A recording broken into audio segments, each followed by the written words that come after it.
Hello, welcome back to another product video. Today I'm going to be taking a look at this. Now this is the Cycplus AS2 Pro mini tyre pump. Effectively it's just a battery compressor, so it fits in your pocket and you can pump your tyres up on the go without having to sort of do any of the hard work. To be honest, I was never really too convinced by these things. So Cycplus is a Chinese company and they sent this over for me, but they'd actually been sending me messages on Instagram and stuff for the past year saying, do I want to try one of these out? And I wasn't really convinced by it, so I always declined. However, when I went to the Atlas mountain race in February, my luggage was totally rammed with food and I took loads of stuff out for other people and I wasn't able to take my pump with me. Now normally I take this little mini Design travel track pump, which has been on many a trip over the last 10 years with me, still going fairly strong with a gauge on it, and I use that to pump up my tyres before events or on trips where I'm not going to be going one way. But I wasn't able to take it, so before the Atlas mountain race I basically had no idea what the pressure was in my tyre. I pumped up with a mini pump, so it was a bit of guesswork. However, I saw someone using something very similar to this at the start line and I thought, oh, that's probably what I need right now. It's got a gauge on it and it saves all that mini pump pumping, the potential to snap your valves off. So I reached out and Cycles decided to send this out to me. So I'm gonna have a little look at it and see if it's any good. So obviously it comes in the box here and I'll just take it out and see what you get in there. So there's this, well, it's just a fairly simple Ziploc bag. They reckon you need to, it's not fully waterproof, which kind of makes sense. So best to put that, put the pump in there if you're going to have it in your pocket and sweating on it, or in a bike packing bag that might get wet.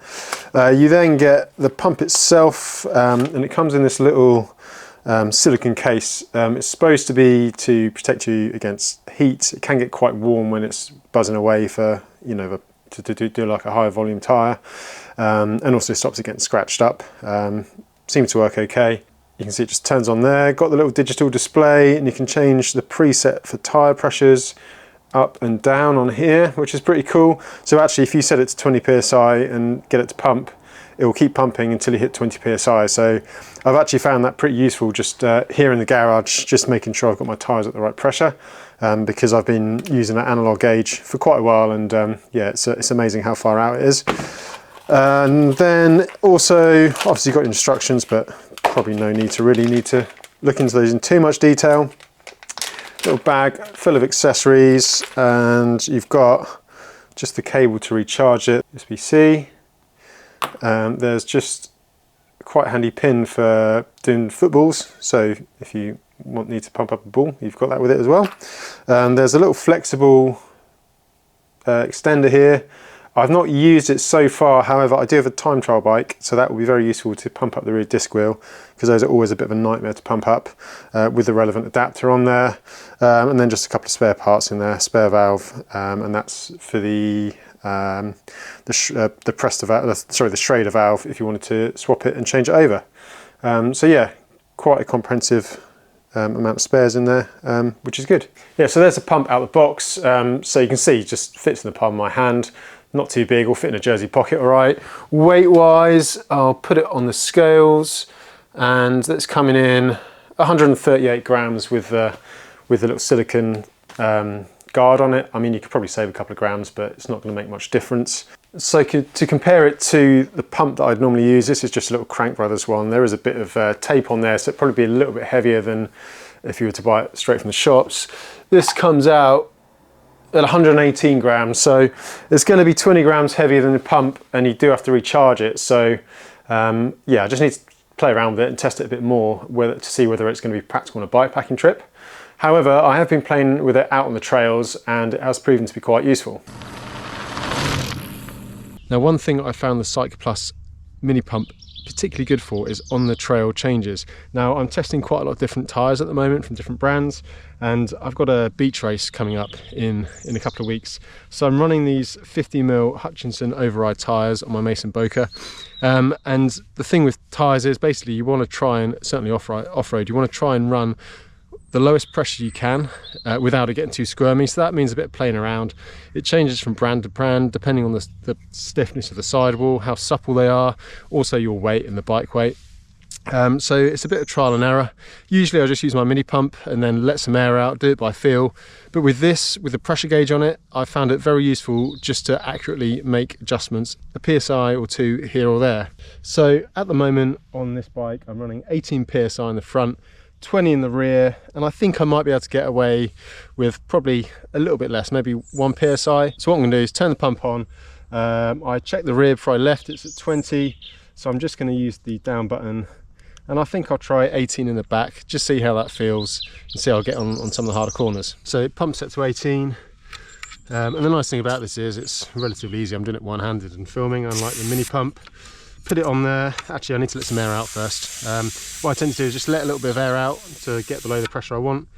Pop it on and then just press the button, let the pump do its thing, and then it cuts out automatically when it reaches 18 PSI.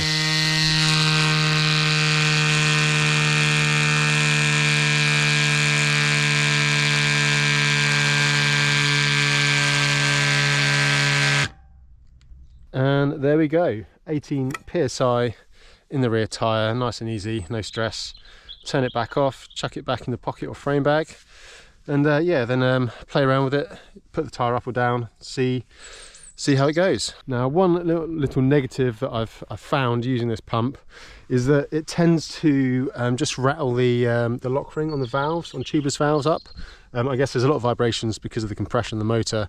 So as you can see, the lock ring has just rattled its way up the valve stem as I pump that tyre up. So you just got to keep an eye on it. Obviously you want that nice and tight to keep the air in the tyre and make sure the valve doesn't move.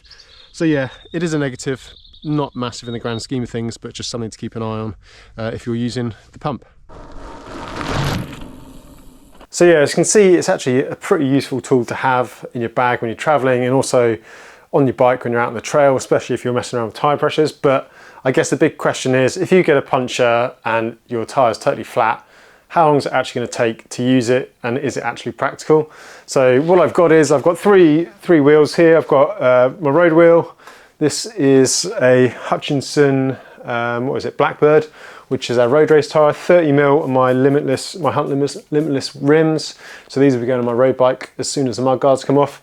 All these tyres are Hutchinson, actually. They've sent me through a load of stuff to test. And I've got some tyres from other brands coming as well. So keep an eye out for some sort of opinions on tyres in the next few months. So as I said, road tyre, 30mm Hutchinson Blackbird.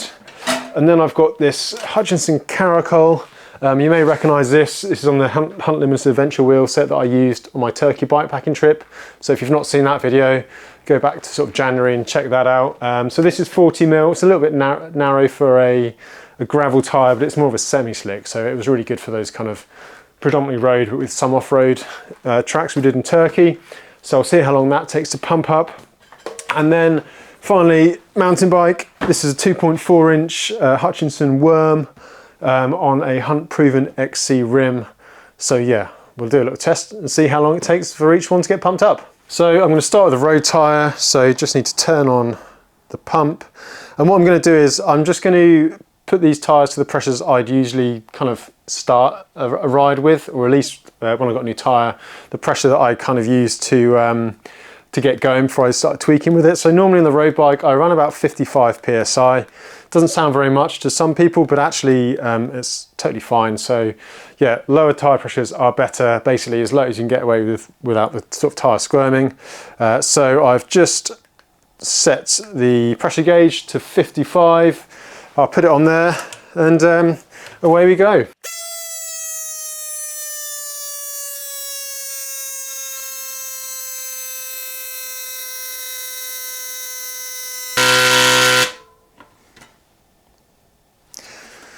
So there we go, 55 PSI, and that took 40 seconds from basically zero. So that's not bad going, is it? Let's try the gravel tyre. Right, onto the gravel tyre, 40mm as I said, so not the widest. I've been running these, well, I was starting at 35 PSI in Turkey. So I'll just put this down a little bit.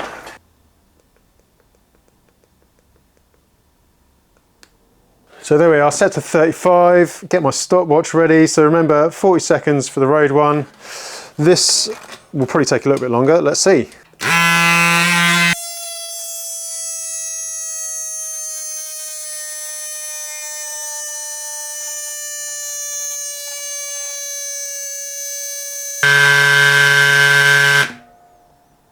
So 35 psi, 46 seconds, that's not bad, is it? So obviously it's only slightly slower than the road tyre, but a lower pressure because obviously it's a higher volume than the road tyre. But still, 45 seconds, I mean, it's probably going to take quite a bit longer with a hand pump. So yeah, pretty useful. Right, now the real test, onto the mountain bike tyre. So 2.4 Hutchinson worm, 30mm internal rim, so it's going to be quite high volume. I'd start probably, I think 20 psi would be my go-to starting point with this. So again, I'll just put the pressure down. If you can see that, there we go. 20, and you can see the battery's onto 2 now, so let's see if it will do a mountain bike tyre as well as the road and gravel in one charge.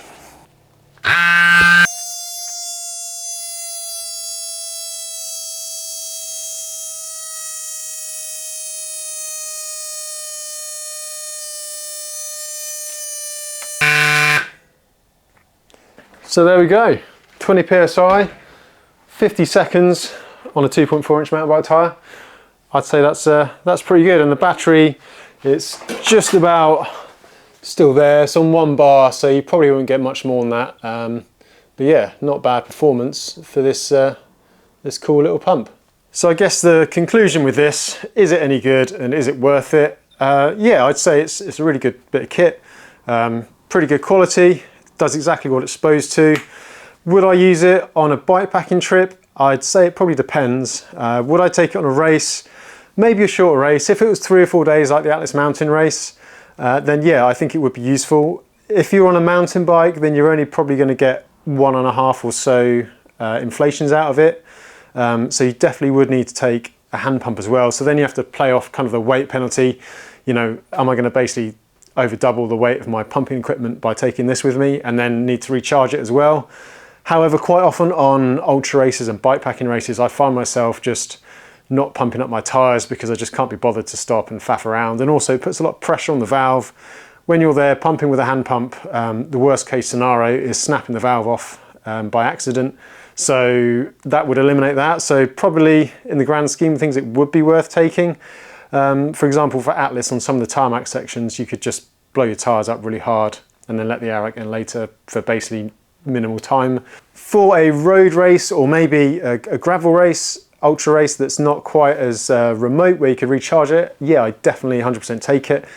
I don't think I'd rely on this alone. I'd always take a backup, but then you can get these really cool things. This is like a Renhurst super lightweight pump. I wouldn't trust it as my only pump, but it makes a really good backup pump. So I think the combination of the two of them, you're not going to have much more of a weight penalty. Probably sort of 30 grams or 30 or 40 grams this one weighs. So you're not going to have too much penalty over a standard pump. That might be, you know, kind of worthwhile. So yeah, if I was traveling, I'd 100% take it. And if I was just touring, just bike packing and not racing, well, it didn't really matter if I carried an extra bit of weight, I would 100% take this. I think it's really good. And again, travel with my bike. I think this is going to be my bike bag when I travel all the time now. Just so I can like easily pump up tyres at the other end. You have to let your tyres out to fly.